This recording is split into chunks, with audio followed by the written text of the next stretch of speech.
in twins, is there anyone that is older really? They have the same birthday. In reality, none is older than the other. Same birthday. So let's put it into this perspective. One is old, one is new. The Esau's, they start first. The Jacobs, they come later. The Esau's, they take the lead very early. The Jacobs, they come after. Civilization in the world started in Africa. I will stop there. The thing with the Jacobs, that even if they are coming behind you, they hold the heel of your leg. I don't want you to take the lead.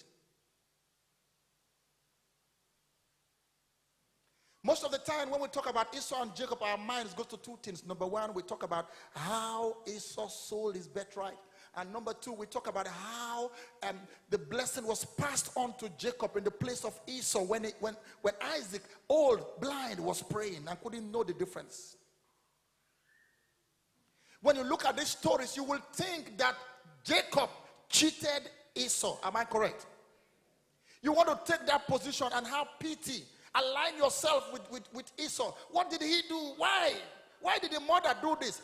Back to their prophetic life. From before they were born, God prophesied. So it's not anybody's fault. It's God's design that it should be so. But let's look at their lives properly. The Bible calls Esau a profane man. Jacob and Esau, I will call them, they are representative of what is going on in the world today. Jacob and Esau, because they are written for examples, I will call them systems. One is strong, the other is weak.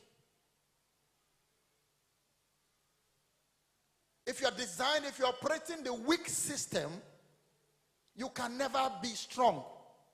If you are operating the strong system, you can never be weak. If you are operating the weak system, you will struggle. If you are operating the strong system, you will not struggle. So, if you operate Esau's system, you are going to struggle and going to get Esau result. But if you're operating a Jacob system, you are going to be strong and going to get a Jacob result. At the end of this service, like I told them in the first service, I am going to ask every one of you here to score yourselves. Open book test. Am I an Esau? Am I a Jacob? Let's look at the next thing. Let's look at their productive systems. How did these two people produce? How do they work? How do they go about their day-to-day activity of life? The Bible describes Esau as a hunter. The Bible also describes Esau as a wild man. That means he's an unrefined man. Note, unrefined, unrefined, unrefined. I'll come back there later. He's a wild man. He had strength, brute strength, well physically built. He had energy to burn. Now, what does a hunter do? Number one, because he's a hunter, he has to run after the animals. Remember, at that time, there were no guns. Should I stop here? Is it complex? So Esau has to work hard to produce result. Number two, every hunter goes for one animal at a time, not two. So without a gun, he has to run. He has to be physically fit. Imagine he wakes up in the morning. He thinks about the deer that he's going to catch today. He has to go for it. Hunters rely on their strength and he goes for the animal, but he has to go for one animal at a time. Number 3, if you are a hunter, when you go hunting, your result is that you have killed an animal. So every product of Esau is killed. If you look at Esau, he's a good worker, he's a hard worker. But let's look at Jacob's productive system. Jacob, the Bible describes him as a cultivator. The Bible describes him as a mild man. While Esau lived in the wild, Jacob lived in the tent. While Esau was moving around from place to place, Jacob was settled. Esau will use raw strength, but Jacob uses thoughtfulness. He uses wisdom, he uses intelligence.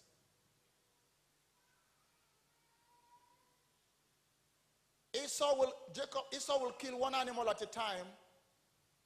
A cultivator works with many animals at the same time.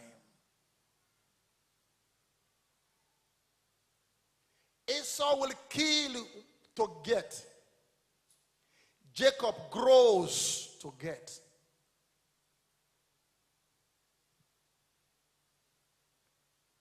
Esau works very hard. When Esau sees an animal, he goes after the animal to kill that animal. When Jacob sees an animal, it picks the animal and wants to rear the animal and grow the animal. Jacob is saying, give me one seed and I'm going to produce a forest. Esau is saying, give me a forest and I'll turn it to a desert. I'll kill it. Remember, it's like we're saying, don't keep cutting forest. Deforestation. Why?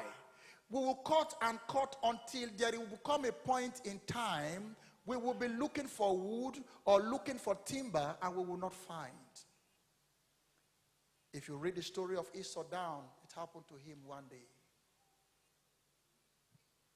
So if you are a Jacob, you will start with a little and turn it into plenty. You say, Lord, just give me one little seed and I'm going to turn it around.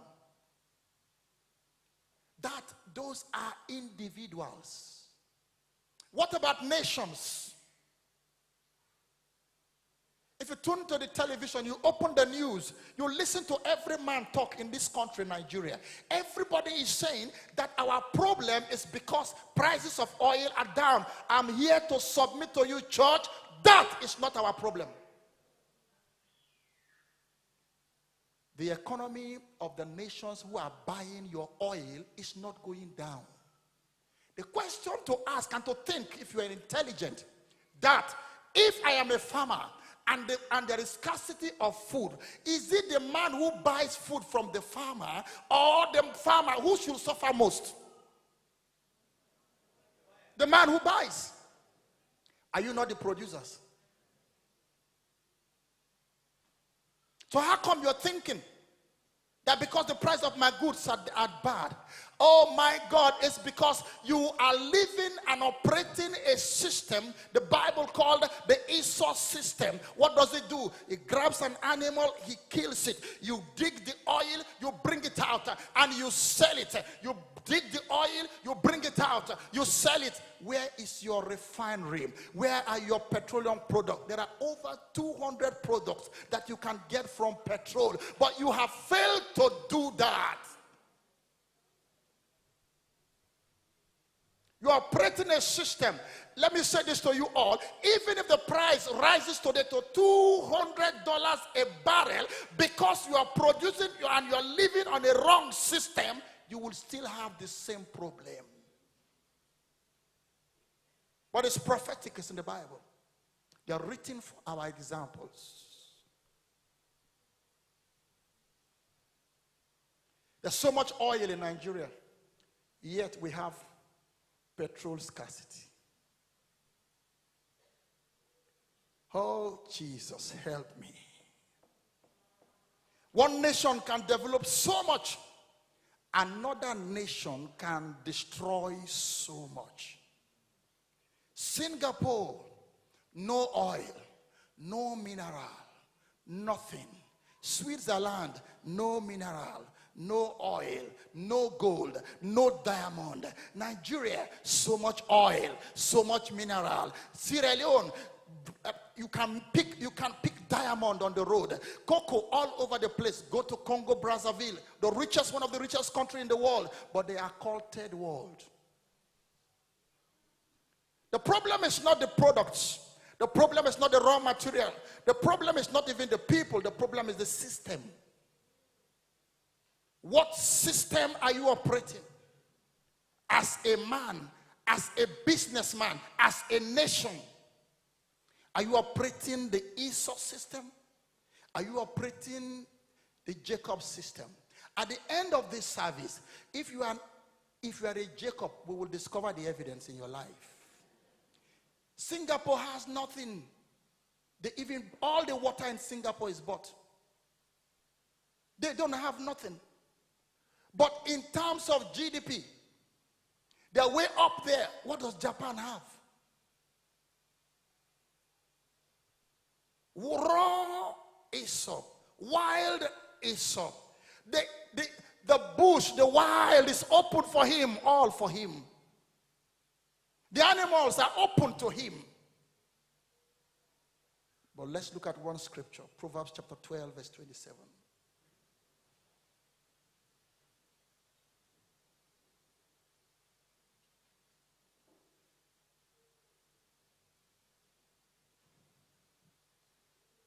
What does it say? Let's read it all together.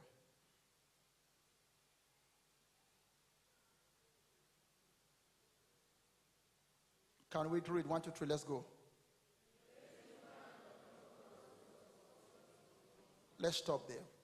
A lazy man does not roast what he took in hunting.